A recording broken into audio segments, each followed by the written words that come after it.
அண்டம் முழுதும் ஒன்றினுள் அடக்கம். அதுவே நவக்கிரக மூலிகை மரங்களின் விளக்கம். சுழலும் கோள்கள் விருட்சத்தின் சொல் கேட்கும். விருட்சம் தொழுதால் போதும் நல்லதே நடக்கும். மூலிகை விருட்சங்களை தொழுதால் நவக்கிரகங்களும் மகிழும். நல்லதே நடக்கும், நல்லதே நடக்கும்.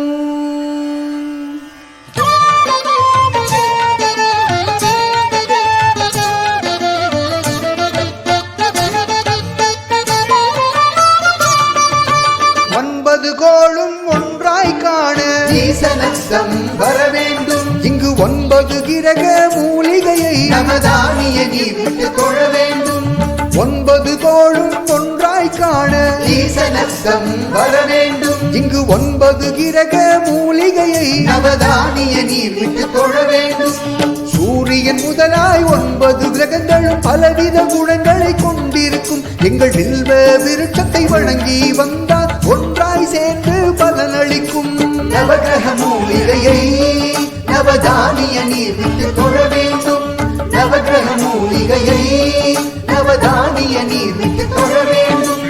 9 கோளும் ஒன்றாய் காண ஈசனஸ்தம் வர வேண்டும். இங்கு 9 கிரக மூலிகையை நவதானிய நீர் விட்டு தொழ வேண்டும்.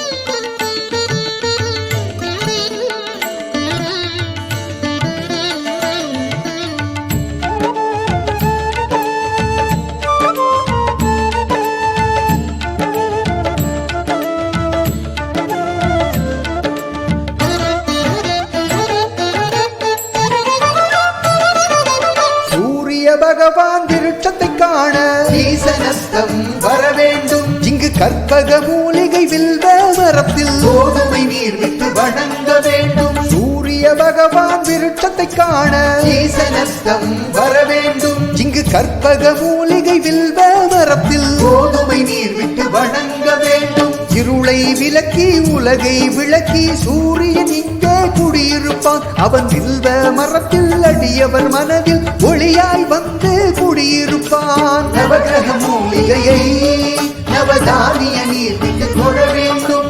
நவகிரக மூலிகையை நவதானிய நீர் விட்டு தொழ வேண்டும்.